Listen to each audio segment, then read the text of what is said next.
Hello, everyone. Welcome inside our NHL and NBC studio. Liam McHugh with Pierre McGuire here. Bob McKenzie, Craig Button joining us from Toronto. Free agency starts noon Eastern on Friday. Let's talk about some of the more fascinating individuals and teams going forward. And Bob, let's begin with the King. Yeah, Henrik Lundqvist, bought out by the New York Rangers. He technically is a free agent right now, although the rules don't allow him to formalize an agreement until all the other free agents that become free agents officially at 12 noon Eastern time on Friday. What we can tell you is this. There's obviously considerable interest in Henrik Lundqvist. He still put up some pretty good numbers, even though it was a transitional year where Shesterkin and Georgiev kind of took over the reins for the New York Rangers. And the really strong feeling at this point is that the Washington Capitals are very interested in Henrik Lundqvist, and he's going to be very interested in them. And it could be a match that would work perfectly when you think about it. Ilya Samsonov, a 23-year-old goaltender, burgeoning number one, but not ready yet maybe to take 50, 60 games as a number one. This could be a rare opportunity for Henrik Lundqvist to go to a team that still has a window open to contend, but also has a chance to get some significant games played. So nothing can happen officially until Friday, but yeah, the King in D.C. could very well happen. It'd be fascinating. Craig, let's go from a superstar near the end to a star player right in their prime. What do you see with Alex Pietrangelo and the Blues? Well, Alex Pietrangelo, the captain of the St. Louis Blues, I mean, it goes without saying that he's one of the very best defensemen in the National Hockey League. We know that there's been an impasse in the negotiations with Alex Pietrangelo and the St. Louis Blues. But with that impasse is also uncertainty on both sides' parts.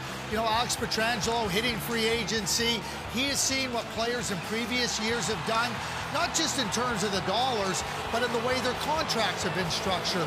Doug Armstrong also is dealing with the uncertainty. Make no mistake about it. Doug Armstrong knows exactly the importance of Alex Pietrangelo to the St. Louis Blues. But he's also dealing with the uncertainty of a flat salary cap. And when we talk about the structure of the contracts, that includes big signing bonuses that have to be paid out. Teams are now reconsidering that. Could there be an exception for Alex Pietrangelo? Absolutely. But I almost see this as a scenario where both sides can see what's out there, because I ultimately believe that Alex Pietrangelo will remain a member of the St. Louis Blues once they go through the process of seeing exactly what the climate is, one way or another. Blues fans would love that. Of course, St. Louis won the Stanley Cup in 2019. Pietrangelo is such a huge part of that run.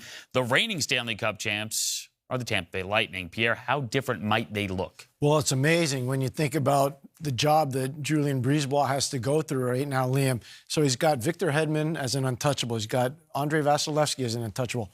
Nikita Kucherov is an untouchable. Braden Point is an untouchable. But the problem is, what happens with Andre Palat? What happens with Alex Killorn? What happens with Yanni Gourde? And then we haven't even heard Steven Stamkos as being an untouchable. So that's something that caught the attention of a lot of people around the National Hockey League landscape. Part of the problem is obviously salary cap purgatory. When you have a good team, you have to pay players. But they're really trying to get Mikhail Sergachev signed and also Cirelli signed. And if they can get Cirelli and Sergachev signed, then maybe they have a better idea of what the financial landscape is for them. But that is a pretty scary thing that Julien BriseBois, after winning the Stanley Cup, has to face. You battle all the way through the bubble in Toronto, battle through the one in Edmonton, you win the Stanley Cup, and who knows what you'll look like next year. Free agency begins noon Eastern on Friday.